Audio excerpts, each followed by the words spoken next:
네, 안녕하세요. 네, 정순영입니다. 벌써 이제 퇴직, 이제 만 4년 3개월, 5년차 퇴직자로 생활하고 있는 정순용입니다. 제가 퇴직자 생활을 하면서 여러 가지 생각들이 진짜 많이 했습니다. 직장 생활 25년 했던 건 전혀 다른 이 생활을 해오면서 과연 직장 생활과 이 퇴직 이후의 생활은 어떻게 다른가 이런 고민들도 되게 많이 했고요. 이런 고민들을 하면서 직장 생활하면서 가져왔던 일들을 딱 놓고 그러니까 직장 생활과 전혀 다른 퇴직 생활을 하기 때문에 직장 생활에서 가져왔던 일들이 과연 우리 인생에서 어떠한 의미가 있을까 하는 것들을 고민을 참 많이 했어요. 그래서 제 후배들한테 제가 그런 얘기를 해드리고 싶은 거예요. 내가 퇴직하고 나니까 퇴직하고서 전혀 다른 일을 해서 그 얘기는 예전에 보았던 그 일들의 직접적인 데에서 벗어나서 밖에서 바라보는 수 있는 부분이잖아요. 그렇기 때문에 객관적으로 좀 바라볼 수 있다는 생각이 들고, 그렇게 해서 바라본 내 시각들이, 내가 바라보고 있는 관점들이 아마 내 후배들한테, 지금 마흔에 직장 생활을 열심히 살아가고 있는 후배들한테는 큰 도움이 되지 않을까 하는 생각이 들어서 그런 얘기들을 오늘 좀 해드리고 싶은 거예요. 그러다 보니까 제가 했던 얘기들을 갖다가 이렇게 딱 정리해서 보니까 언제까지 흘러가는 대로 살 것인가라는 이런 문장들이 머릿속에 딱 떠오르더라고요. 그러니까 마흔에 일을 대하면서 했던 부분을 한마디로 표현한다면 그냥 흘러가는 대로 살아왔던 인생. 이게 내 마흔에 일을 대하는 자세였다는 생각이 딱 들어서 그 부분들을 제목을 가지고서 이번에 또 책을 한 권 내면서 그 모든 과정들을 다 복귀해 왔고요. 그래서 그 과정들을 한번 여러분들이 얘기하면 여러분들 많은 도움이 될 거라는 생각은 분명합니다. 40대 월급쟁이죠. 월급쟁이들의 일하는 모습이 한 4가지 정도로 딱 구별이 되더라고요. 그러니까 월급쟁이들의 모습이 딱 4가지로 딱 구별합니다. 그래서 첫 번째의 모습은 단순 노동자. 그냥 일을 노동으로 열심히 하는 사람을 저는 이제 단순 노동자라고 칭합니다. 그래서 첫 번째 부분의 모습은 단순 노동자의 모습이고요. 두 번째 부분은 일을 특화시키는 사람이 있어요. 그래서 일을 특화시키는 사람들을 저는 전문가라고 칭하잖아요. 그래서 전문가의 유형. 그래서 전문가 유형이 두 번째 부분이고요. 세 번째 부분은 취미꾼의 유형이 있어요. 이런 사람들은 어떤 사람이냐면 일 따로 취미 따로, 직장 생활 하면서도 일 따로 취미 따로 이렇게 하시는 분들이 있더라고요. 그래서 이런 분들은 취미꾼이라는 표현을 제가 해서 40대에 월급쟁이로 살아가는 모습 중에 취미꾼들도 하나의 세 번째 모습이 되고요. 네 번째 모습이 아주 압권입니다. 놀이꾼이에요. 일이 놀이인 사람이 있어요. 진짜 이상한 인간들이. 그러니까 뭐 그렇게 많지는 않은데 진짜 가뭄에 콩나듯이 그렇게 많지는 않은데 일을 놀이처럼 하는 놀이꾼들이 있더라고요. 그래서 이런 4가지의 유형들이 어떠한 유형인가를 여러분들이 머릿속에 그리고 있어야만이 지금부터 제가 드리는 얘기들이 좀 이해가 좀 쉬울 것 같아서 그 얘기를 드린 겁니다. 먼저 첫 번째 부분에 해당하는 단순 노동자에 대한 얘기를 좀 해드린다 그러면, 단순 노동자는 말 그대로 일을 돈과 어쩌면 가족의 생계를 위해서, 나의 생계를 위해서 일을 하는 분들입니다. 근데 이게 나쁜 건 아니에요. 이게 나쁜 건 아니고 주어진 시간 내에 주어진 일에 대해서 열심히 해나가기 때문에 우리를 흔히 말하는 단순 노동자들의 생활을 그대로 하는 겁니다. 그래서 이런 분들이 있는데, 이런 분들은 이제 좀 안타까운 부분들이 퇴직 연월이, 퇴직 시한이 있다는 거. 그래서 퇴직이 49.3세까지밖에, 그래서 40이면은 한 10년 정도밖에 일을 더 할 수 없다는 것들이 이 단순 노동자형의 좀 한계이고요. 이런 분들 중에 단순 노동자형 중에 잘 돼가지고 뭐 임원이 되고 대표이사가 되시는 분들 많아요. 여러분들 생각하기에 대표이사 임원이 되신 분들이 흔히 생각하는 게 전문가형이나 취미꾼이나 놀이꾼에서 될 것 같아요. 참말인 것 같습니다. 그렇게 해서 되는 게 아니고요. 실질적으로 단순 노동자형에서 임원이나 대표이사가 됩니다. 그래서 사실은 임원이나 대표이사들은 단순 노동을 회사라는 기반에 세웠기 때문에 퇴직 후에 힘겹게 살아가시는 분들이 많아요. 경제적으로는 좀 월급을 많이 받았기 때문에 안정되지만 일적으로 굉장히 힘겹게 살아가시는 분들이 많아요. 왜냐하면 단순 노동에 최적화되어 있기 때문에 그렇습니다. 그래서 여러분들이 모습이 단순 노동자라고 그러면 두 가지 선택을 해야 될 거예요. 아마 49.3세까지 퇴직하기 전까지 뭔가 다른 대안을 찾는 방법을 찾던가 아니면 거기에 더 매진해서 임회나 대표가 돼서 그 조직 내에서 조금 더 일의 연장을 하는 방법을 생각하시는 게 그때 40대의 모습입니다. 그때 일을 대하는 방식은 아까 말씀드렸듯이 일에 대한 자기가 주어진 업무에 대해서 충실하게 완벽하게 하는 겁니다. 이런 것들은 이 역할들을 갖다가 대부분 다 어디서 많이 배웠냐면요. 남자들은 군대에서 많이 배워요. 군대에서 그런 모습의 것들을 많이 배워가지고 군대에서 배웠던 일 방식을 조직에 와서 회사에 와서 하는 사람들이 단순 노동자형이라고 보시면 될 것 같아요. 그래서 이런 단순 노동자형이 좋다 나쁘다 뭐 이런 얘기를 제가 하고 싶어서 하는 게 아니라 그런 유형이 있고 그런 유형의 장단점이 있다는 얘기는 여러분들이 머릿속에 이해하고 계셔야지 그 사람들이 하고 있는 일들을 어떻게 이해할 건가에 대한 관점들이 성립되기 때문에 그 백그라운드 차원에서 얘기를 드렸습니다. 두 번째 부분은 전문가형입니다.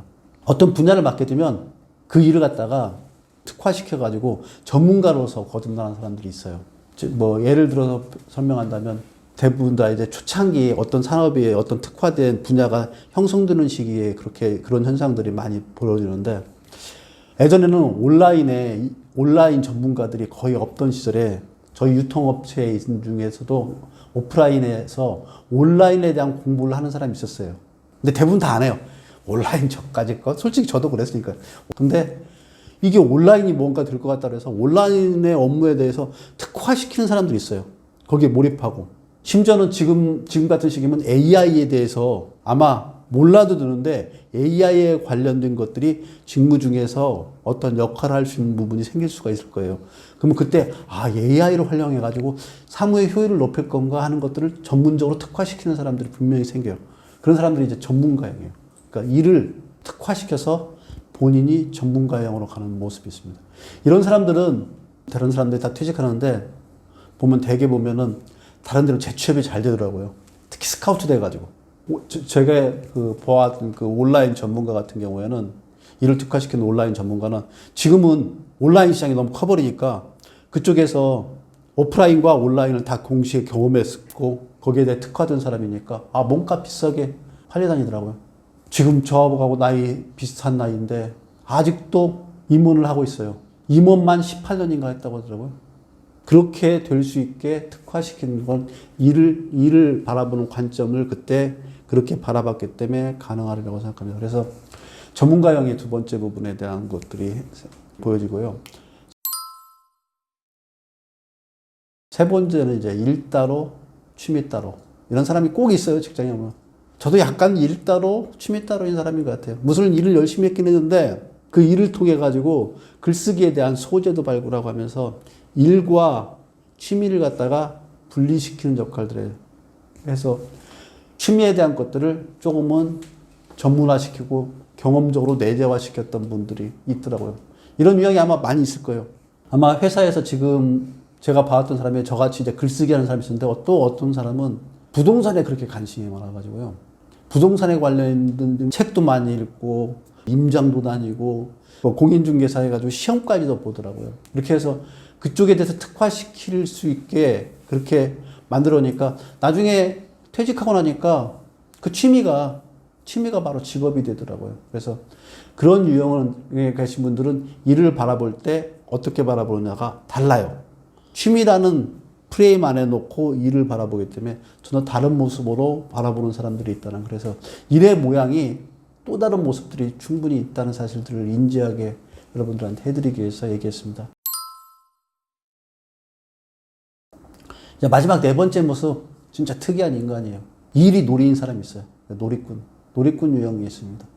꼭 있어요. 꼭 있어서 그런 사람들이 대부분 다 어떤 사람으로 전환하냐면, 이런 사람들은, 일이 놀이인 사람들은 조직에 오래 못 견디더라고요. 그래서 40대 초반에 아마 고민을 제일 많이 하는 사람들인 것 같아요.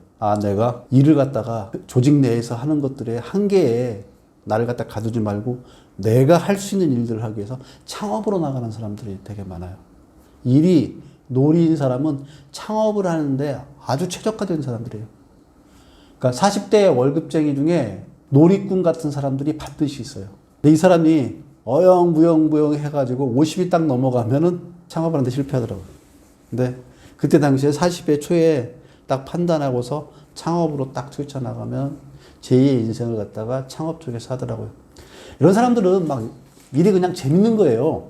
무슨 얘기냐면 어떤 일을 맡겨도 재밌는 거예요. 아까 말한 전문가라는 사람들은 특정한 일에 대해서만 특화되게 관심 많고 재밌어하고, 단순 노동자는 모든 일에서 단순하게 노동을 해나가는 거고, 취미꾼이라는 분들은 취미라는 관점에서 일을 바라보는 거고 했는데, 이 일이 놀이인 사람은 어떤 일을 맡겨놔도 그냥 재밌는 거예요. 그 일에서 재미를 찾아가는 사람이 있어요.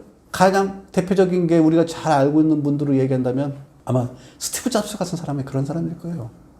그 인간은, 그 인간이라고 표현하는 게 맞는 것 같아요. 그 인간은 인간적으로는 문제가 많지만 일에 대해서는 모든 일을 갖다 놀이처럼 즐기는 사람이에요.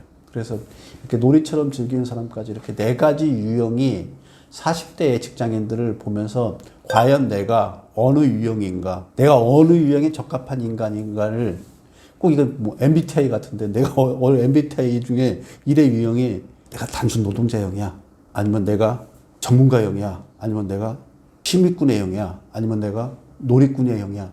그러면 거기에 맞춰가지고 일을 해나가는 방식들을 달라야 되는 겁니다. 그래서 여러분들이 이 4가지 유형에 대한 기본 지식을 가지고서 자기 자신을 그 프레임에 맞춰가지고 한번 바라보시고, 내가 어떤 유형인가를 판단하고 난 다음에 내가 그 순간에 삶의 밀도를 높이기 위해서 일에 어떻게 집중해야 되는가를 여러분들이 그때 그 차관점을 찾아낼 수가 있는 겁니다. 그래서 이런 얘기를 좀 길게 해드렸습니다. 내가 어떤 유형인가를 40에는 꼭 아셔야 됩니다. 그때 모르게 되면 50이 안다는 건 늦어버린 거예요. 왜냐하면 50에는 일의 조건들을, 일의 자리를 갖다가 이 사회가 주질 않아요. 마지막으로 일의 자리를 자기가 어떤 유형인가를 판단할 수 있는 만큼 줄 수 있는 부분들이 40입니다. 그래서 40의 삶의 밀도를 높이는 방법으로 일이 무엇인가를 정확하게 정립하는데, 저는 가장 거기에 꽂힌 일을 놀이처럼 하는 부분들이 가장 꽃이라는 생각을 하고 있습니다. 일이라는 게 궁극적으로 제가 아까 말씀드렸지 놀이처럼 해야 될 일인 것 같아요. 일이 놀이가 돼야 된다는 게 제가 지금 30년 직장 생활하면서 일을 대해왔던 제 마음인 것 같아요. 처음에 일을 단순 노동으로 했었고요. 처음에 시작할 때 저는 저를 이렇게 복귀해서 보면 처음에 했을 때 단순 노동으로 일을 시작했어요. 그래서 단순 노동으로 시작하고 난 다음에 하다 보니까 제가 재밌었던 분야들도 있었어요. 특히 재밌었던 분야는 축산 MD 할 때는 일이 재밌었어요. 그래서 축산 MD로 특하고 싶은 생각도 있었어요. 그래서 일의 관점들이 처음에는 단순 노동자, 그러니까 주어진 일들을 열심히 잘할 수 있는 방식으로 했다가 나중에 가니까 내가 일을 쭉 해나가다 보니까 축산을 하는데 축산이 이게 너무 재밌는 거예요. 그래서 축산의 전문가로 하려다 보니까, 근데 이 전문가를 하는 과정에서 이 전문가에 대한 것들을 해나가는 과정을 이렇게 쭉 하나 보는데 내 스스로가 이 전문가의 과정들을 간다 하더라도 삶의 의미를 갖다가 깨우치지 못하면은, 일과 삶이 균형 있게 맞추지 못하면 아무 의미가 없겠다. 그래서 제가 글쓰기를 했어요. 그러니까 그게 뭐냐면 글쓰기가 취미 같은 건데, 이 취미라는 걸 갖다 그때 끌어들이기 시작한 거예요, 마음에. 글쓰기라는 취미가 딱 들어오니까 글쓰기가 또 다른 재미를 나한테, 삶의 의미들을 갖다 부여하기 시작하더라고요. 그러다 보니까 조금은 일 따로 취미 따로 했다가 제가 마지막에 꿈꿔왔던 일을 놀이처럼 하는 것들은 직장 생활하면서 사실 못했어요. 그 25년 직장 생활에는 단순 노동자에서 전문가 아니면 취미꾼으로까지만 갔고, 놀이꾼까지는 내가 못 갔어요. 그래서 놀이꾼으로 가는 부분들은 요즘 조금 제가 하는 것 같아요. 왜냐하면 전 지금 작가라는 게 직업이고 일인데, 일이 글쓰기하고 이런 것들이 저 재밌어요, 솔직하게. 이제는 일이 놀이인 것 같아요. 그러니까 제가 하고 있는 공간이 예전에는 일터였다고 그러면 지금은 놀이터예요. 그래서 지금으로 보면 놀이터에서 일하는 놀이처럼 하고 있기 때문에, 제가 일의 모습을 갖다가 얘기한다고 그러면 30년 동안에 가져왔던 관점들을 딱 종합해가지고 마지막으로 얘기한다면 일을 놀이처럼 할 수 있는 것들이 필요하다, 이 얘기를 좀 드리고 싶습니다. 처음에 일이 단순하게 돈을 벌기 위한 수단이라고 생각하고 시작하는 사람들이 너무 많아요. 좋은 직장이란 딱 한 가지잖아요. 지금 젊은 분들이, 저도 마찬가지로 좋은 직장이란 일단 연봉이 높아야 된다는 얘기는 자기가 하고 싶은 일 하고 싶은 것도 아니고요. 연봉이 높아서 경제적으로 안정적인 것들을 가져가야 되고, 그 다음에 또 한 가지를 구시한다면 직장 생활하면서 조금 편했으면 좋겠다는 것들이, 이 두 가지 목표로 해서 직장을 선택을 했기 때문에 거기에 대한 보상으로 받는 것들만의 것들이 나를 갖다가 자극하기 때문에 그런 일이 벌어집니다. 근데 만약에 진짜로 처음에 선택할 때, 아, 내가 좋아하는 일, 내가 지금 하고 싶은 하는 일, 이걸 선택을 했다. 그랬다면은 아마 하는 과정에서도 계속 자기가 하고 싶은 일을, 이 일을 갖다가 내가 선택한 거기 때문에 놀이처럼 만들어서 즐겁게 하고 싶은 것들을 내 스스로 많이 각인시켰을 거예요. 근데 이거는 처음부터 시작할 때부터 돈과 어쩌면 사회적 지위에 따른 것들만을 바라봤기 때문에 일이 일로만 남아있고 놀이로 전환하는데 저는 실패했다고 생각합니다. 자기가 하고 싶은 일을 찾기가 쉽지 않아요. 분명히 쉽지 않아요. 찾기가 쉽지 않기 때문에 하다 보면 그 일에 좋은 점들이 보여요. 저 같은 경우는 그랬어요. 축산일을 하다 보면 이게 재밌더라고요. 이런 식으로. 그래서 이왕에 지금 선택해서 시작하고 지금까지 오신 분이라면 그 일 안에서 재미있는 요소들을 갖다가 자기 선택에 대한 책임을 지는 차원에서도 재미있는 요소들을 찾아내는 것들을 해야 되는 게 언제냐면 딱 40까지예요. 40 이후에는 그런 기회가 주어지질 않아요. 그래서 40에 일이 무엇인가, 일이 내 삶에 무엇이고 일을 어떻게 해야 될 건가에 대한 것들, 일에 정립을 해야 된다고 계속 얘기하는 거고요. 그 정립의 가장 크게 목표로 삼아야 될 것들은 일을 놀이처럼 할 수 있는 방법을 어떻게 하든지 찾으라는 얘기예요. 그래야지 일이 놀이처럼 해야만이 내 삶이 행복해지고 내 자존감이 회복되는 겁니다. 그래서 이 부분에 대한 것들을 꼭 생각하시면 좋겠어요. 자기가 원하는 걸 선택하고, 아니, 원하는 걸 모를 수도 있어요. 원하는 걸 모를 수 있는데, 일단 선택하고 난 이후에 그 선택한 부분에서 내가 일을 놀이처럼 할 수 있게 재밌는 요소들을 꼭 찾아내려고 그걸 갖다가 깊게 들어가야 됩니다. 여러분들한테 깊게 들어가라는 얘기를 내가 말씀드린 이유가 뭐냐면요. 모든 일들은 벌려져 있어요. 이 벌려져 있는 것들은 이래서 재미를 찾기가 쉽지 않아요. 왜 벌려졌다는 표현을 하냐면 회사에서 맡는 직무들은 부분에지 깊게 들어가는 것들이 하나도 없어요. 매뉴얼대로 그냥 하기만 하면 돼요. 이 일을 왜 하는지, 원리가 무엇이고 이 일에 담긴 의미가 무엇인지 회사에 설명 하나도 안 해줘요. 그래서 버라이티하게만 하는데 일의 재미를 찾으려면 그 안에서 깊게 들어가야 돼요. 내가 그래도 축산이 일이 재밌는 거야. 축산이 어떻게 만들어지고 뭐 했고 이런 것들처럼 깊게 들어가 줘야 된단 말이에요. 그렇게 되면 자기가 처음에 선택한 부분이 자기가 좋아서 선택한 게 아닌데도 그 안에서 재미를 찾을 수가 있는데, 버라이어티하게 계속 하는 것, 수박 겉핥기식으로 하는 것들은 시간만 자꾸 축내게 되고 일에 재미를 갖다가 찾아내지를 못해요. 일을 재밌게 해야지 놀이처럼 할 수 있잖아요. 일을 놀이처럼 하려고 그러면 깊게 들어가야 돼요. 그러니까 자기가 어떤 업무를 맡든지 거기 깊게 들어가세요. 거기 갖다 수박 겉핥기식으로 건너뛰기 하는 것들은 치명적인 약점입니다. 그래서 여러분들한테 이 얘기는 꼭 해드리고 싶어요. 자기가 선택한 게 아니라도 자기가 지금 하고 있는 일들을 갖다가 깊게 들어가 보세요.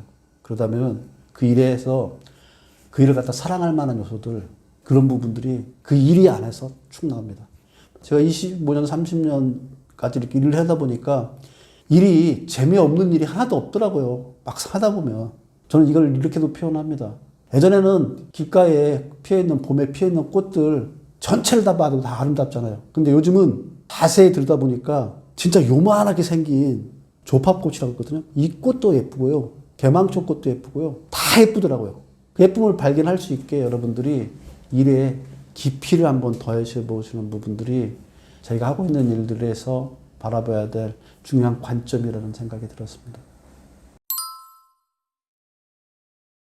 그러니까 열심이라는 의미를, 성실이라는 의미를 깊게 한번 더 들어보라고 얘기해 주고 싶어요. 내가 진짜 열심히 했던 강을 한번 되짚어 보세요. 저도 그걸 요즘 많이 해요. 열심히 성실이라는 말 속에 내가 시간을 채운 게 열심히 성실이냐. 대부분의 사람들은, 대부분의 직장인은 시간을 채운 거에 대해서 열심히 성실이라고 다 얘기해요. 9시가 출근 시간인데 7시까지 출근해가지고 난 퇴근을 11시에 했어. 그 안에서 뭐 했는지 모르겠어요. 근데 직장인을 할 때 가장 큰 한계가 거기 있어요. 그건 열심히 일한 거 아니에요. 자기가 맡은 직무를 어떤 식으로 만들 건가, 성과를 낼 건가에 대해서 몰입해야지 그게 일 열심히 한 건데 대부분의 사람들 착각해요. 일 열심히 했다고. 일 열심히 하면 시간 간 줄도 몰라요. 한 번 일 붙들고 있잖아. 이게 시간 간 줄 모른다니까요. 제가 이제 축산할 때 삼겹살이 막 부족해요.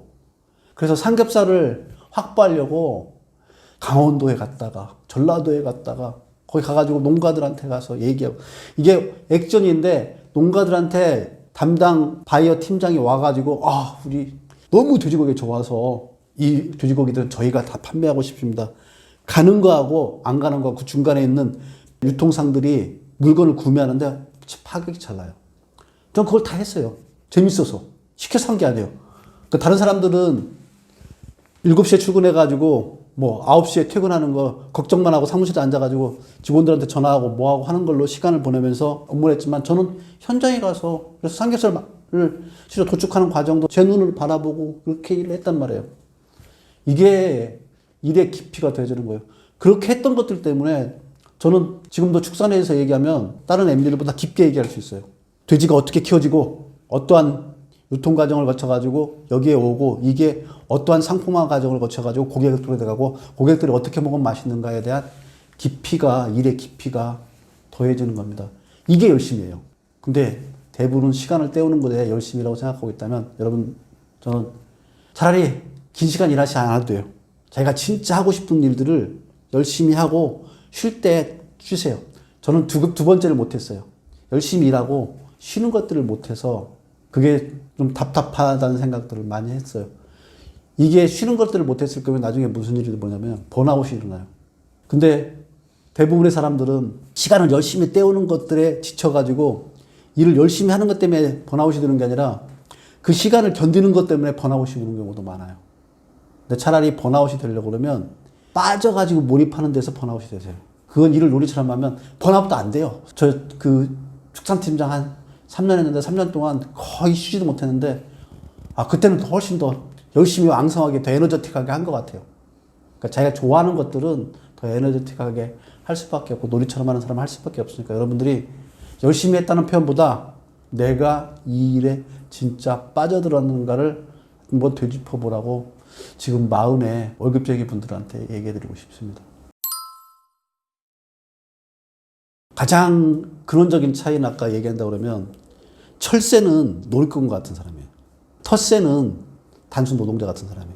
텃새는 뭐냐면 자기 영역 내에 있는 데서 영역 내에서 왔다 갔다 하면서 자기 영역을 지켜가면서 자기 영역 내에 있는 먹는 걸 갖다가 찾아요. 그 까치나 이런 것들이 자기 영역이 있어가지고 다른 영역이 침범하면은 막 울어대는 거 주변에서 많이 보시잖아요. 자기 영역을 이렇게 지켜가면서 사는 게 이게 바로 텃새예요.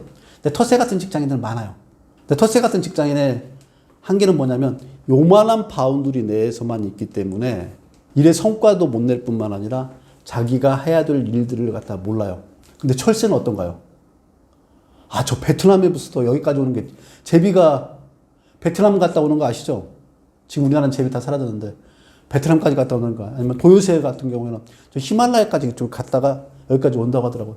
이만큼 끊임없이 자기의 먹이를 찾아서 이동하는 사람들이에요. 그러니까 놀이꾼과 같은 거죠. 재밌어 하면서 이동하는 거예요, 계속. 내 일이 여기 있는 게 아니라 내 이 바운드리가 아니라 저 멀리 있더라도 찾아가서 내 일이면 찾아가서 하는 거예요. 찾아가서 가져오는 거예요. 이렇게 찾아다니는 사람들은 그 철새처럼 찾아다니는 사람들은 숨어있는 의미들을 쉽게 더 찾아내요. 텃새는 좀 한계가 있더라고요.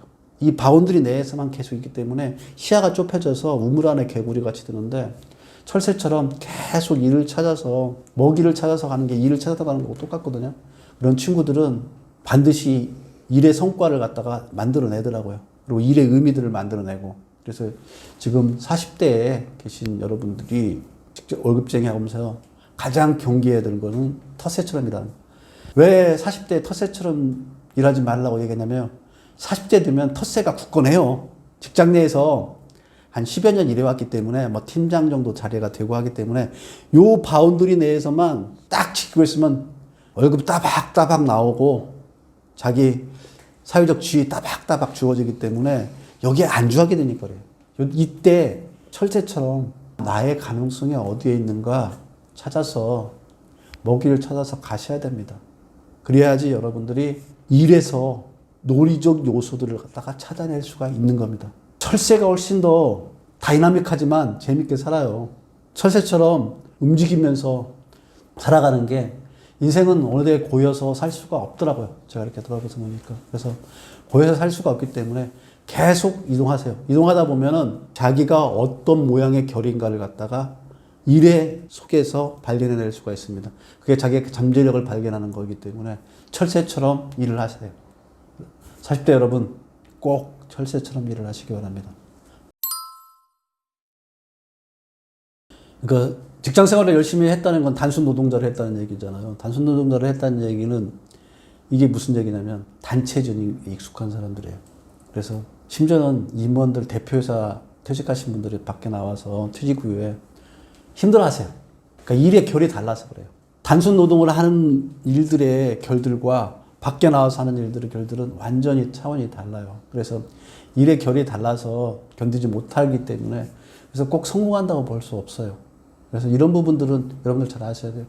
그러니까 여러분들이 임원이 되고 대표이사까지 올라간다고 하더라도 여러분들이 일을 놀이처럼 할 수 있는 그 근력을 갖다 키워놓지 못하면 또 나와서 힘들어요. 물론 임원 되고 대표이사까지 되면 경제적으로 그만큼 안정화돼서 기반이 튼튼하기 때문에 삶이 팍팍하거나 그러지는 않을 수 있는데 그 이후에는 뭐가 있냐면요. 일이 없기 때문에 일을 통해 가지고 자기의 자존감 그리고 자기가 해나갈 수 있는 활동력 이런 부분들을 갖다가 다 상실해버리는 부분들이 많아요. 퇴직하고 나면 시간 엄청나게 많거든요. 이 무의의 시간들을 뭔가를 하지 않고 인간은 일을 하지 않고 그러니까 죽을 때까지 일을 하지 않고 자기 스스로를 갖다 만족하지 못하는 존재예요. 그래서 우리나라에 그 예전에 농촌에 가면은 농학이니 풍학이니 이런 게 뭐냐면 일과 놀이를 어떻게 하든지 연결하려고 한 거예요. 노동요라는 것들이 뭐냐면 일을 재밌게 하는 방법으로 만들어진 거예요. 일이 재미는 없을 수 있는데 이걸 그래도 조금이라도 재밌게 해서 이걸 갖다가 조금이라도 늦게까지 눈을 감기 직전까지 일을 해야 돼요. 그래서 진정한 은퇴는 없어고요. 저는 생각해요. 진정한 은퇴에 자리하는 공간은 요양원에 있는 침대 한 칸이거나 아니면 관에 들어간 관짝의 넓이밖에 없다고 생각해요. 그 전까지는 계속 일을 해야 돼요. 어떻게? 놀이처럼. 그래서 일을 놀이처럼 하는 부분들을 하실 수 있게 단순 노동을 하시더라도 스스로를 갖다가 찾아가야 됩니다. 임원을 했다고 대표이사 했다고 나오면 모든 게 탄탄대로 그런 건 없습니다. 자기 스스로가 일을 놀이처럼 찾아내는 것들을 만들어 놔야만이 그분이 퇴직 이후에 제2의 인생을 갖다가 쉽게 말하면 사람답게 살아갈 수 있습니다. 그 사람답게 살아가는 모든 것들이 임원이라고 대표이사라고 조건이 주어졌다고 생각하시는 건 큰 착각입니다. 40대에 지금 임원이신 분도 있고 심지어는 대표인 분도 계실 거예요. 저는 월급쟁이 대표를 말한 겁니다. 오너 대표 말한 게 아니라. 월급쟁이 대표이신 분들은 그 직장을 퇴직하는 순간에 여러분들은 아무것도 아니에요. 그 속에 있을 때만 여러분이 임원이고 대표이사지 나오면 아무것도 아니기 때문에 나와서 여러분들의 일을 찾을 수 있는 근력들은 그 일을 하시면서 만들어져요. 그렇게 만드는 방향은 아까 얘기했듯이 일을 놀이처럼 할 수 있는 것들을 꼭 찾으셔야 된다. 이 얘기를 말씀드리고 싶습니다. 퇴직 이후에 성공하는 유형들은 세 가지는 이겁니다. 첫 번째 부분은 아까 말씀드렸던 일을 특화시키는 전문가 유형들. 이런 사람들은 퇴직 이후에도 수요가 계속 있어요. 심지어는 자문 컨설팅이라도 요구하는 사람들이 생겨요. 정식으로 직장에 헤드헌터 돼가지고 가는 것들도 다 끝나고 나도 이 사람은 전문가이기 때문에 늘 요청을 해요. 지금 TV에서 보면 패널로 참석하시는 분들 많잖아요. 이분들이 프리랜서잖아요. 프리랜서라는 얘기가 뭐냐면 직장을 가지고 일하는 사람들이 아닌데 이런 사람들은 찾아요. 전문적으로. 그래서 무슨 일만 있으면 그분 찾아다가 요청을 해요. 그러니까 문화재에 관련된 걸 갖다가 물어보려면 일기준 교수님을 갖다가 그분이 퇴직해가지고 혼자 글 쓰고 있어도 찾아가잖아요. 이런 식으로 일을 특화시켜서 전문가로 되고 나면 퇴직 후에도 자기의 일이 계속 있습니다. 그래서 첫 번째 유형은 일을 특화시킨 전문가가 돼야 된다. 가장 대표적인 사례를 제가 얘기 드린다면, 이분도 혹시나 나올 수도 있으니까 이분 이름을 말 안 하겠습니다. 이분은 롯데마트에 있을 때 뭘 하셨냐면 온라인을 했어요. 근데 온라인을 갖다가 업무를 해서 그때 당시에 온라인 업무를 하면서 호모 옴니쿠스라고 그래서 온라인과 오프라인을 어떻게 연결시킨 걸 갖다가 글을 계속 써가지고 그쪽 분야에 대한 전문가가 건너왔어요. 그래서 지금은 롯데마트에서 딴 회사로 가서 해외 쪽에 있는 모든 이커머스를 총괄하고 있고요. 이런 식으로 계속 일이 연장되고요. 아마 그분은 나와도 대학으로 아마 갈 거예요. 대학에서 초빙을 할 거예요. 왜냐하면 유통을 전문으로 하고 있는 데서 그분처럼 오프라인 채널과 온라인 채널을 갖다가 한꺼번에 경험하면서 그쪽에 특화된 전문성을 가진 사람이 없어요. 그래서 그분은 아마 대학에서도 계속 요청을 할 거고요. 그분이 퇴직하고 난 다음에도 그렇게 하고 나면 아마 방송 같은 데서 요청을 할 거예요. 아, 온라인과 오프라인 사업의 비즈니스의 미래가 어떻게 될 건가? 그러면 그분 찾을 거예요. 이런 식으로 일을 전문화시킨 분들은 이렇게 특화되어서 퇴직 후에 이렇게 나아가는 사람들이 많습니다. 그래서 이 모든 바탕이 뭔가요? 일이에요. 일을 특화시켰기 때문에 그런 거예요. 40대에 일을 그렇게 특화시켰기 때문에 가능한 거예요.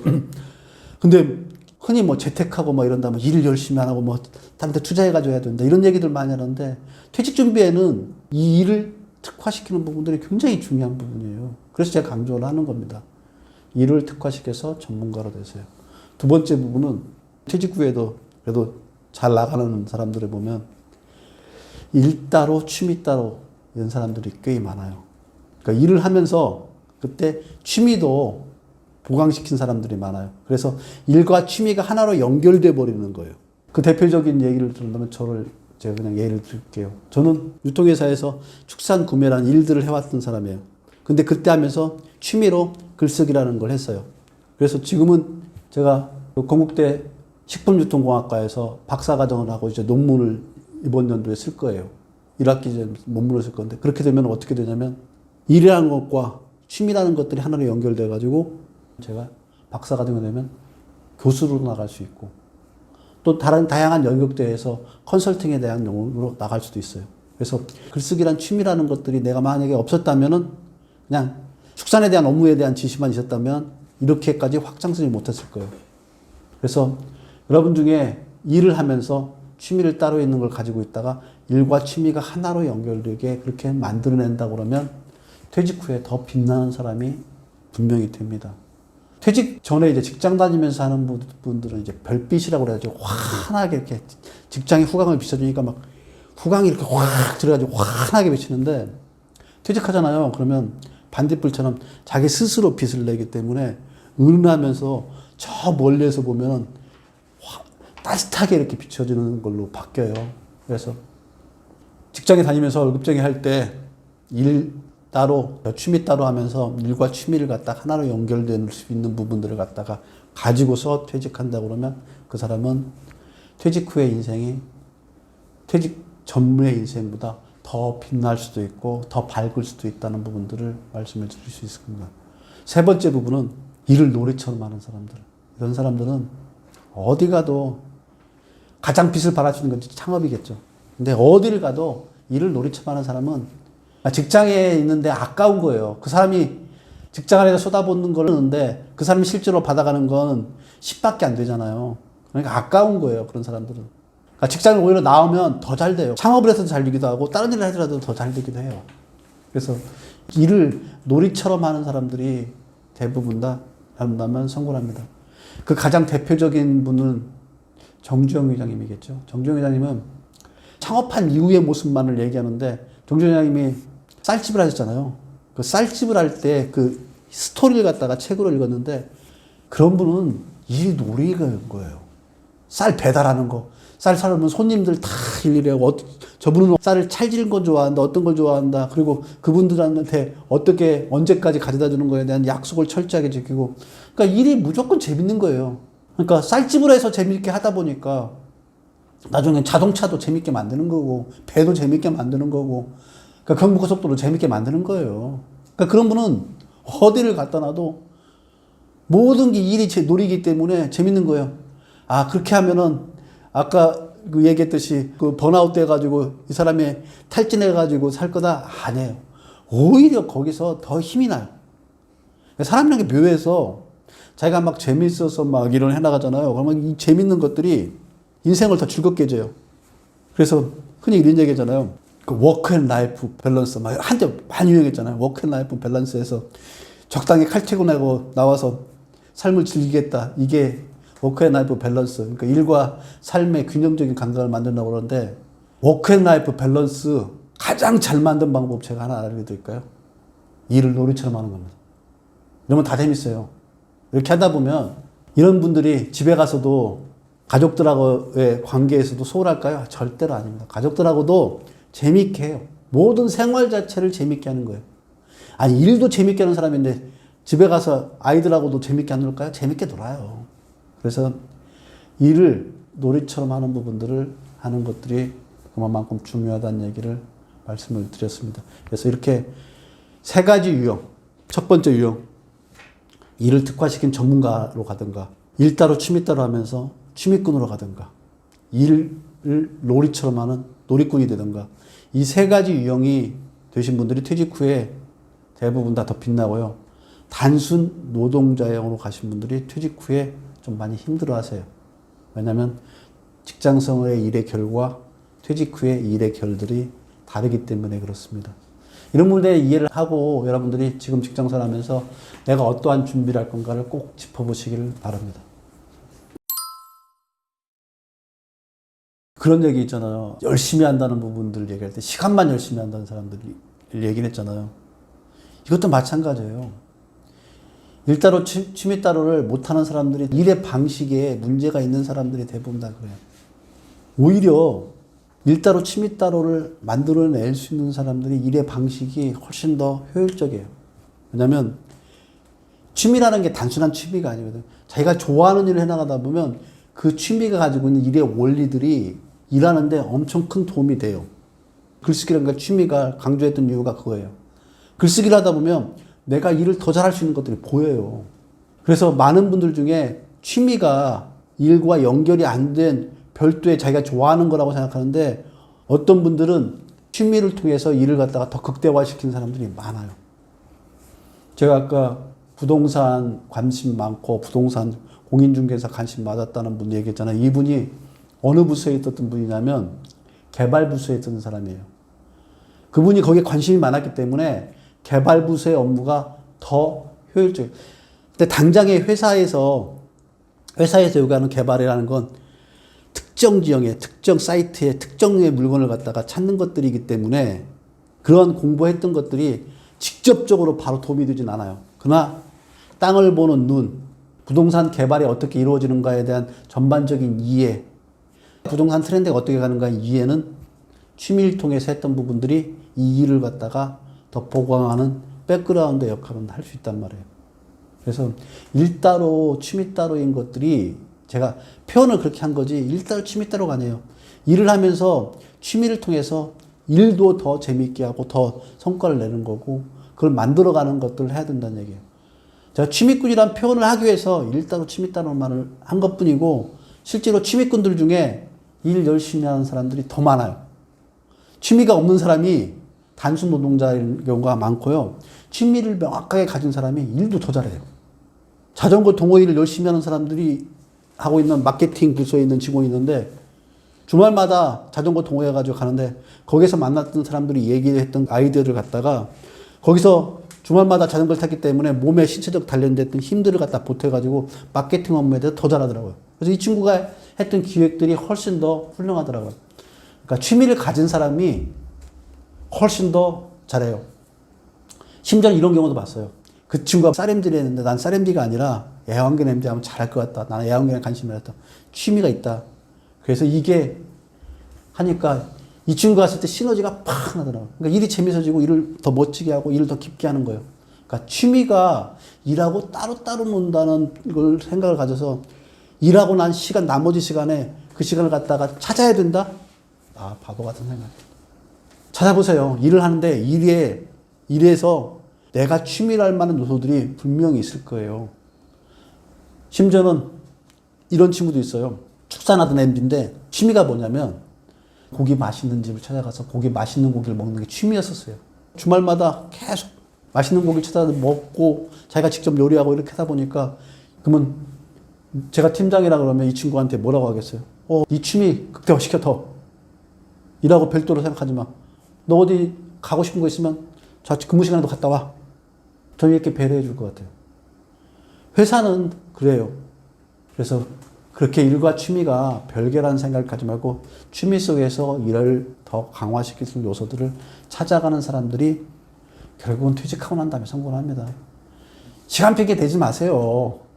시간의 핑계를 댈 필요가 없고요. 어디에 있냐면요. 여러분의 마음의 핑계라도 대세요. 여러분의 마음에 거기에 없는 거지. 뭐 마음이 없는 걸 가지고 시간이 없다고 이렇게 핑계대고 그렇게 하는 사람들이 전 주변에 대부분 다 그런 얘기하는 사람들 보면 그렇게 하고 싶은 마음이 있는가 이렇게 유심히 들여다보거든요. 마음도 없어요. 솔직히. 여러분 한번 되짚어 보세요. 딱 들어보세요. 여러분이 그렇게 하고 있는 순간에 이건 내가 변명이구나. 다 느낄 거래요. 저는 그렇다고 생각해요. 여러분들이 마음만 있다 그러면 취미할 시간 충분히 가질 수 있습니다. 가장 큰 장애는 여러분의 마음 안에 그 마음이 없는 겁니다. 시간이 장애가 아니고요. 내가 하고 있는 근무 조건들이 장애가 아니고요. 여러분 마음만이 유일한 장애라는 거 그건 내가 꼭 집어드리고 싶네요. 그러니까 일을 진짜 놀이처럼 하시는 분들이 있어요. 직장생활 하면서 이렇게 보면 두 사람인데 첫 번째는 일을 놀이처럼 하신 분이 이건 성함을 말씀드릴게요. 정승인 사장님입니다. 뭐 안 좋아하시는 분들도 있을 텐데 난 정승인 사장님이 좋은 이유가 뭐냐면 그분은 진짜 일이 놀이처럼 해요. 그분이 이제 마케팅 부문장을 하셨는데 마케팅 부문장 하실 때 일을 진짜 놀이처럼 해요. 그래서 어떻게 놀이처럼 하냐면요.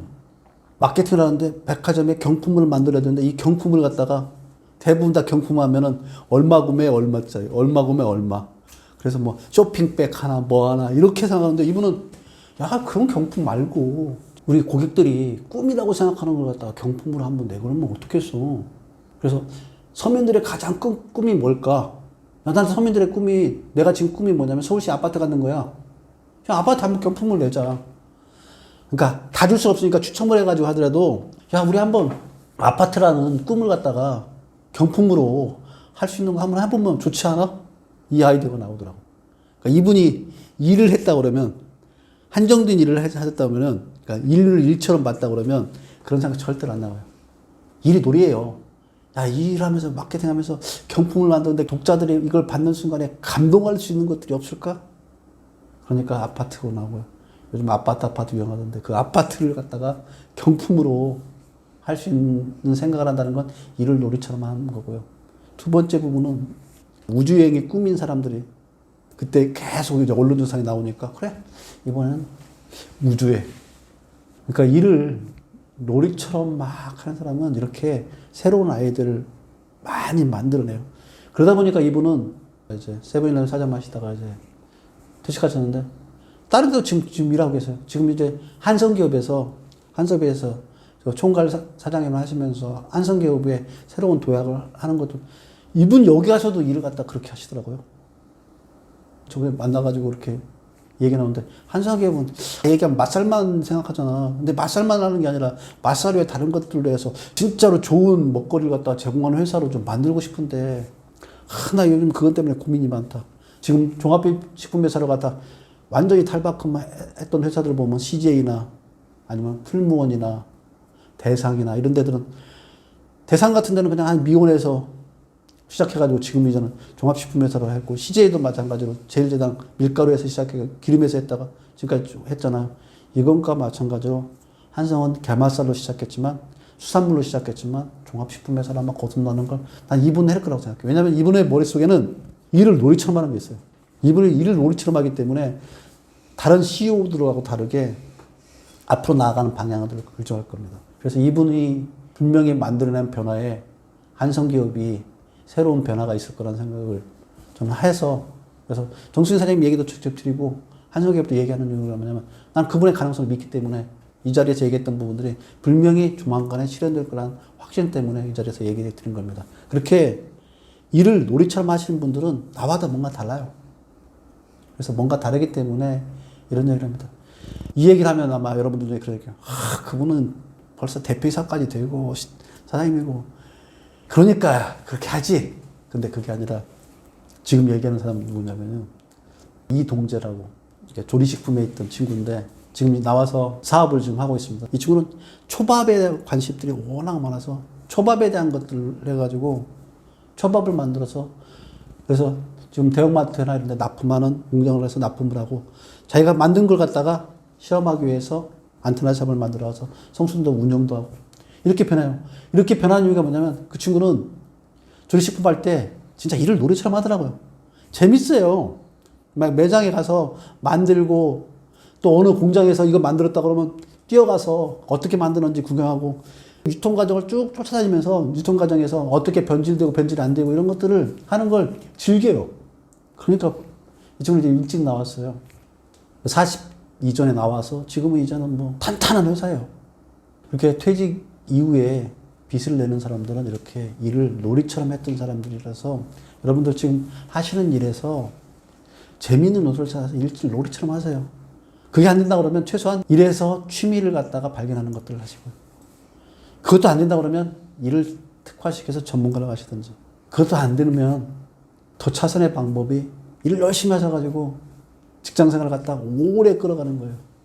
오래 끌어가려면 위로 올라가지 않으면 요즘은 답보돼 있으면 다 명퇴시키니까 올라가는 방법.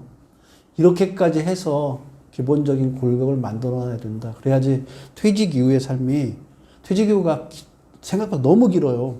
50대 산다고 그러면 100세라고 그러는데 50년을 앞으로 살아야 된단 말이에요.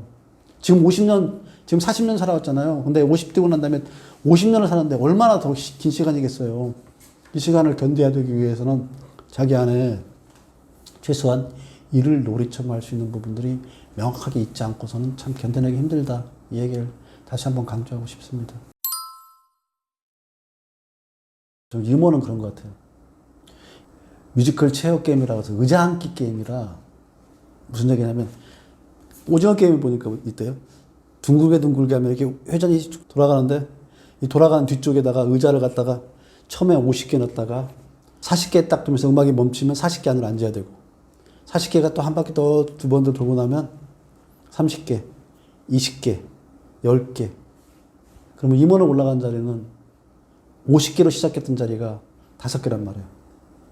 5개를 가지고 이제 올라갔다 그래도 또 돌아요. 그 중에 한 개만 남겨놓고 이제 대표이사가 되는 거예요.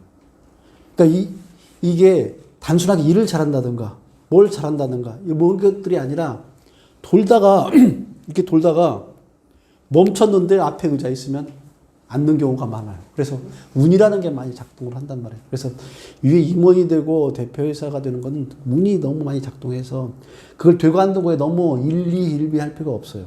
그래서 40에 아마 임원으로 갈 건가 아니면 스페셜한 전문가로 갈 건가 고민하시는 분들이 있다 그러면 스페셜로 갈 수 있는 부분들에 요소를 하면서 그게 기회가 돼가지고 돌다가 임원에 앉으면 그냥 앉는 거예요. 그래서 특별하게 이걸 갖다 목표로 해서 나가려고 하는 것보다는 저는 그냥 그거는 의자 앉기 게임처럼 돌다가 멈췄는데 다행히 이걸 갖다 더 정확하게 설명을 한다 그러면 팀을 갔는데 이 팀이 갑자기 실적이 막 200배, 300배 늘어난 실적이 있어요. 근데 이 옆에 있는 팀은 아무리 노력하고 아무리 열심히 하고 아무리 했는데 트렌드가 꺾여가지고 매출이 매번 졌는데 마이너스 하면 누가 승진할까요? 이쪽이 승진하게 돼 있어요. 이거의 실력인가요?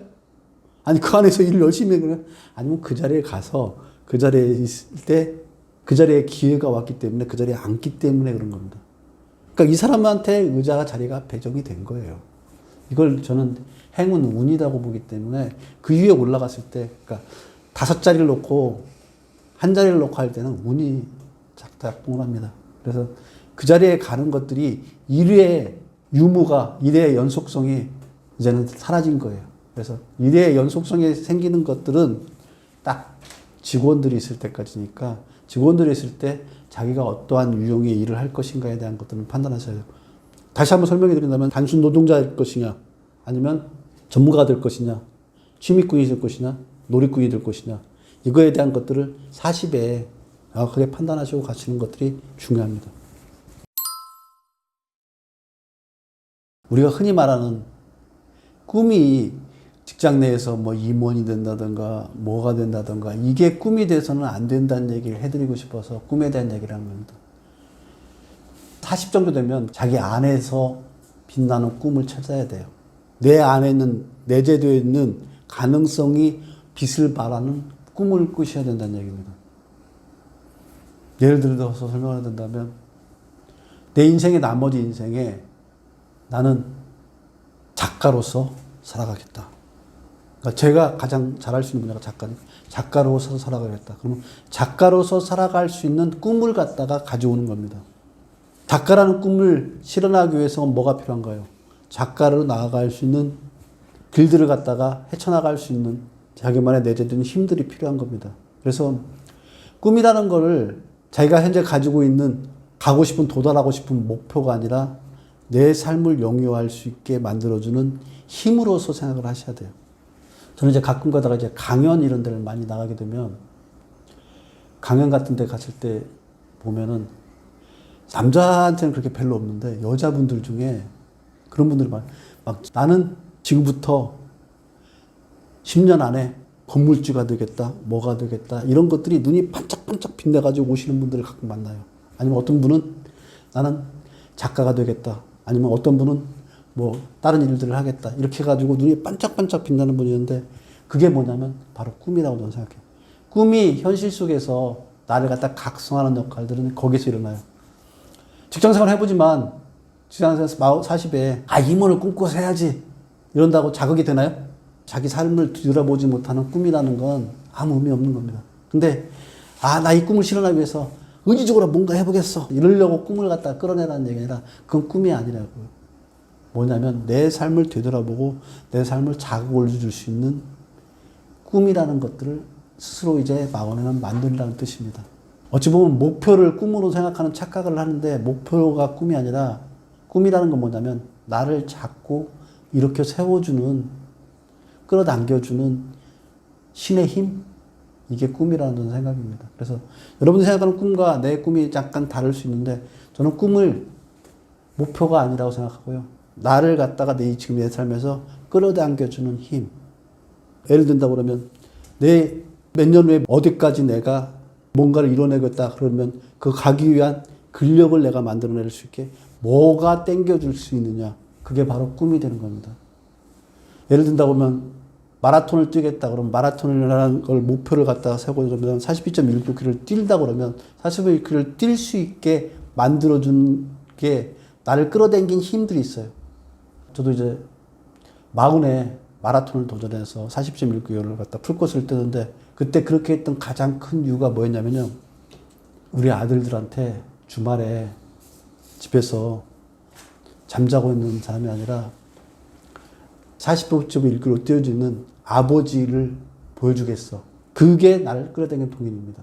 그러니까 나는 아이들이 따르고 싶은 그런 멋있는 아버지가 되었다는 게 제 꿈이었던 거예요. 그러니까 그런 꿈들을 40에 찾아야 된다는 얘기입니다.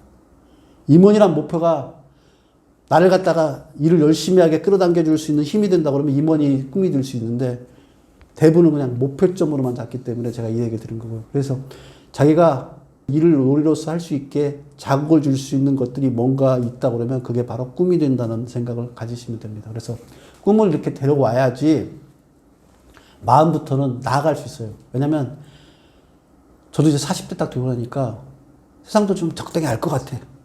뭐 이거 이렇게 하면 되겠지. 그리고 또 실제로 집안에 가정적으로도 보면은 안정돼 있고 회사에서도 팀장 정도 되니까 안정돼 있고 다 안정적으로 다 모든 게 이루어진 것 같으니까 자꾸 매너리즘에 빠져가지고 흘러가는 대로 계속 흘러가요. 그래서 흘러가는 대로 흘러가지 않게 나를 갖다가 채찍질을 할 수 있는 죽비가 될 수 있는 게 바로 꿈이다. 그래서 꿈을 끌어당기라. 그 꿈의 실체는 다 사람마다 모양이 다 다르다는 거. 저한테는 마라톤이라는 걸 했을 때는 좋은 아버지, 멋진 아버지가 제 꿈이었고 그다음에 글쓰기를 시작할 때는 진짜 작가가 돼서 내 삶의 모습을 갖다 그려낼 수 있는 사람이 되겠다는 것들이 꿈이라는데 꿈을 끌어오는 것들이 내 삶을 갖다가 더 빛나게 만들 수 있게 아니면 더 밀도 있게 더 열심히 더 행복하게 살 수 있게 만들어주는 든든한 견인차 역할을 한다는 부분들을 이해하신다 그러면 꿈이 어떠한 역할을 하는 가를 갖다 정확하게 이해할 거라고 생각합니다. 꿈은 단순한 목표가 아닙니다. 여러분의 일상을 갖다가 매너리즘에서 끌어내주는 도구입니다. 이렇게 꿈에 대한 것들을 정의하면 이해가 되실 거라고 생각합니다. 마흔의 꿈이 성공으로 연결되는 것들은 대부분의 옆에 주변에 아마 많은 분들 중에 성공한 사람들을 유심히 한번 바라보세요. 저도 이제 성공한 사람들을 이렇게 유심히 이렇게 바라보다 보면 대부분의 경우에 마흔에 새로운 꿈들이 와서 그 꿈을 실현하기 위해서 했던 사람들이 많아요. 특히 마흔의 전환점이 되게 많아요. 저 같은 경우도 마흔에 그때 운동을 시작했고 글쓰기를 시작하고 하면서 지금 그래도 작가로서 제 인생을 살아갈 수 있는 건 그것 때문에 가능했던 겁니다. 그래서 꿈을 통해 가지고 실현한 사람들은 주변에 보면 흔하게 다 볼 수 있습니다. 그래서 그런 사람들을 보러 보면서 자극이 된다 그러면 반드시 그렇게 되리라고 생각합니다. 많은 부분들이 아마 현실에 살아가다 보면은 자기 자신을 바라볼 수 있는 시간들이 아마 없게 될 거예요. 마흔 정도 되면은 내가 아니라 회사원 누구, 아빠, 남편, 그러니까 나를 지칭하는 것들이 저를 예를 든다면 정선용이라는 이름 내에 있는 나애가 없고 나를 둘러싸여 있는 연결되어 있는 것들이 나를 갖다가 보여주는 모습으로 바뀌는 시점이 마흔이에요. 그러니까 마흔 정도 되면 정선용이라는 이름보다 팀장님으로 불리는 게 많고요. 집에서는 아빠, 뭐 와이프 같은 경우는 자기야, 이거에 내가 없는 거예요. 그러다 보면 나는 잊혀지고 나를 둘러싸고 있는 이 연결고리들이 나인 것처럼 착각하고 살아가는 게 40이에요. 이때 나를 발견할 수 있는 가장 확실한 도구가 뭐냐면 꿈이에요. 내가 어떤 모양이고 내가 어떻게 살아가야 되고 내가 누구인가에 대해서 이해할 수 있게 바뀌게 될 수 있는 것들이 꿈을 통해서 바뀌게 되는 겁니다. 그래서 꿈이라는 게 마흔 정도에는 한번 꿈이라는 게 무엇이고 꿈을 어떻게 끌어들이고 꿈이 나한테서 어떠한 역할을 할 것인가를 갖다 되짚어볼 필요성이 있다고 생각합니다. 그러니까 마흔에는 꿈을 갖다가 데려오는 연습은 반드시 필요한 것입니다. 이게 왜 필요하냐면 나가 없기 때문에 나와 꿈이 연결돼야 되잖아요. 꿈이라는 건 나와 연결되는 거예요. 내 목표이니까. 그래서 꿈이 나로 연결될 수 있도록 하기 위해서 마흔은 한 번쯤 자기 자신을 되돌아보는 속에서 내가 진정 원하는 것이 무엇인가를 갖다가 찾아가는 시간들을 꼭 가져야 된다. 이 얘기를 말씀드리고 싶어서 마흔의 월급쟁이들한테 본인의 이름도 없이 살아가는 본인이 누군지도 모르고 사는 마흔의 월급쟁이들한테 한번 뒤돌아서 앉아서 내 꿈이 무엇인지 앞으로는 어떻게 될 것인지에 대한 것들을 꼭 한번 되짚어 볼 나이가 마흔이라는 얘기를 해드리고 싶었습니다. 퇴직 전에는 지금 얘기했던 것처럼 자기가 단순 노동자든지 아니면 취미 전문가든지 취미꾼이든지 놀이꾼이든지 해서 할 수 있어요. 근데 퇴직 이후에는 다 사라지고요. 다 사라지고 이제부터 해야 될 게 뭐냐면 퇴직 이후에는 내가 누구인가를 발견하는 것부터 시작을 해야 돼요. 내가 누구인가를 발견하려고 그러면 뭘 해야 되냐면요. 많은 시간 안에 있는 나를 갖다가 시간을 어떻게 통제할 건가를 갖다가 명확하게 가져가야만이 가능합니다. 어떤 식으로 시간을 통제하냐면요. 퇴직 이후에는 아침에 일어나서 자기가 원하는 순서대로 루틴을 가지고서 뭔가를 해나가면서 그 하는 과정에서 내가 이런 모양이구나를 갖다 이해하는 것부터 시작해야 됩니다. 자기 자신이 누구인가를 이해하고요. 이해하고 나면은 체력이 받쳐져야 돼요. 50 이후부터는. 그래서 자기가 뭘 하겠다는 걸 명확하게 가지고 나면 그걸 갖다 지속할 수 있는 체력을 갖춰야 돼요. 그래서 저는 50 이후에도 빛나고 있는 사람으로 최경주 프로골프 얘기하는데 최경주 프로골퍼가 하루의 루틴을 얼마나 철저하게 지키는지 신문을 읽어보고 있어. 골프에서는 나이 50이 넘으면 100세라고 해요. 100세는 그냥 골프만 치면 그래도 참 다행이다 하는데 거기서 우승까지 했다는 얘기는 100세 할아버지가 우승을 한 거예요. 100세 할아버지가 뭔가 하나의 성과를 만드는 거하고 똑같은 거예요. 그럼 그렇게 할 수 있는 게 어디서 나왔느냐? 바로 자기 자신이 어디에 특화되어 있고 어디에 정확하게 매칭되어 있는가를 갖다 이해하고 그걸 갖다가 더 극대화시킬 수 있도록 하루의 시간을 철저하게 관리하는 겁니다. 그래서 이분은 자기 생활의 패턴, 습관을 갖다가 바꾸질 않는다고 하더라고요. 그래서 자기가 가졌던 습관 중에 심지어는 커피 마시는 습관까지도 다 없애버리고 아침에 일어나서 자기가 맞는 운동대로 철저하게 해나가고 그렇게 살아가더라고요. 이런 모습을 극단적으로 보여주는 게 어디서 보면 알 수 있냐면요. 퍼펙트 데이즈라고 영화가 있어요. 영화에 보면 나이 거의 60 가까이 되는 분이 하루의 일상에 나와요. 교회 공공 화장실 청소부인데 아침에 딱 5시 일어나서 딱 씻고 나가서 커피 한 잔을 마시고 커피 한 잔 들고서 그 일자리까지 가는데 예전에 올드팝송을 들어가고 가서 일자리 할 때 열심히 닦고 단련해내는 것들을 매일매일 지속해가는 그 삶을 살아가더라고요. 그렇게 50에는 해야 됩니다. 그렇게 하는 것들은 굉장히 지루하고 힘든 시간일 거예요. 그래서 여러분들한테 40에 그 부분들 하라고 하는 얘기들을 해드린 겁니다. 50에는 이렇게 스스로를 갖다가 단련하는 것 이외에 일을 갖다가 연장하고 일을 만들어낼 수 있는 방법이 없습니다. 그래서 50에는 좀 고난스러운 겁니다. 미리 사전에 준비되지 못하는 그런 고난들이 앞에 놓여 있다는 생각을 꼭 하시기를 바랍니다.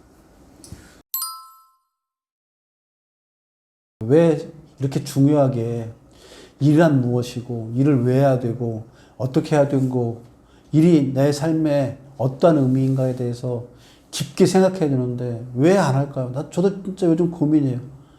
우리 아들들도 지금 뭐 20살이니까 아직 젊기 때문에 그런 생각을 하는데 일의 정확한 의미들을 갖다가 한번 되짚어 보는 것들을 우리 아들도 했으면 좋겠는데 잘 안 하더라고요. 그래서 제가 이렇게 일의 의미들, 일이 어떻게 삶에 어떤 영향을 미치는가 이런 얘기들을 갖다가 계속 하는 중에도 사람들이 정작 일을 하고 있으면서 내가 이 일을 왜 하고 있는지를 잘 모르는 경우들이 많아요. 저도 마찬가지로 그렇게 해왔는데 25년 직장 생활하고 4년 넘게 퇴직 생활하다 보니까 일의 의미를 좀 더 어린 나이에 그때 짚어봤으면 좋았을 거라는 후회를 저도 했고요. 근데 아마 지금 많은 분들이 그런 후회를 하고 살아가는 것 같습니다. 그게 그렇게 되는 가장 큰 이유를 제가 든다고 그러면 아마 급하기 때문에 그런 것 같아요. 급하다는 표현이 전 정확한 것 같아요. 살아가는데 되게 급한 것 같아요. 그래서 한 번쯤은 딱 멈춰서서 나를 깊게 한번 뒤돌아보고 그 일을 하고 있는 내 모습을 깊게 뒤돌아보는 것들이 필요한 것 같아요. 그래서 이런 것들이 이제 아마 휴식이라는 표현이 가능한 것 같아요. 언제쯤 한 번쯤은 스스로 휴식이라는 걸 가져야 되는데 이 휴식이라는 한자가 뭐냐면요. 나무에 기대서 나를 깊게 바라본다는 한자어예요. 휴는 나무에 기대다. 식은 나를 깊게 바라본다예요. 나무에 기대서 한 번쯤 나를 깊게 바라보는 시간을 가져야지 급하게 살아가고 있는 내 모습이 정확하게 보일 수 있을 거라는 생각이 듭니다. 여러분 사실 바쁘잖아요. 바쁜데 한 번쯤은 나무에 기대서 나를 바라보는 그 휴식의 의미를 정확하게 이해하고 나를 한번 보셨으면 좋겠어요. 아마 그렇게 바라본 내가 그 윤동주 시인의 자화상에 비치듯이 윤동주 시 자화상에 보면 그런 문구가 있잖아요. 우물에서 이렇게 바라보니까 저 우물 속에 있는 내가 초라한 내가 보이더라 그런 얘기하는데 휴식해서 나무에 기대서 나를 바라보면 아마 초라하게 허겁지겁 뛰어다니고 있는 여러분들 보이니 아마 보일 거예요. 그러면 진짜 안쓰러울 거예요. 저도 지금 이렇게 돌이켜서 보니까 40에 제가 안타깝더라고요. 안쓰럽고 미안하기도 하고 그렇게 혹사시켰던 내가 미안하기도 하고 단 한 번쯤은 멈춰서서 내가 이렇게 살아가는 것들이 올바르게 나아가고 있는가 내가 일의 의미를 삶의 의미를 정확하게 되짚어 봤는가 그걸 못했다면 꼭 한번 해줬으면 좋겠습니다. 40은 휴식의 시간이라고 좀 얘기해드리고 싶네요. 갑자기 나무에 기대서 자기 자신을 바라봐야 하실 것 같아요. 그렇게 바라보고 난 이후에 내가 보여지는 모습이 어떤 모습이라는 걸 정확하게 보이면 놀이꾼으로 갈지 취미꾼으로 갈지 전문가로 갈지 노동자로 갈지를 스스로가 결정할 수 있을 거라고 생각합니다. 일은 지겹고 어렵고 또 혐오스럽고 회피해야 될 대상은 분명히 아닌 것 같습니다. 지금 와서 이렇게 돌이켜보니까 일은 놀이처럼 하려고 도전해봐야 될 내 삶의 일부라는 생각이 듭니다. 결국 죽을 때까지 일을 할 거예요. 죽을 때까지 하는 일 즐겁고 재미있게 놀이터에서 한번 해보시기를 바라겠습니다. 고맙습니다.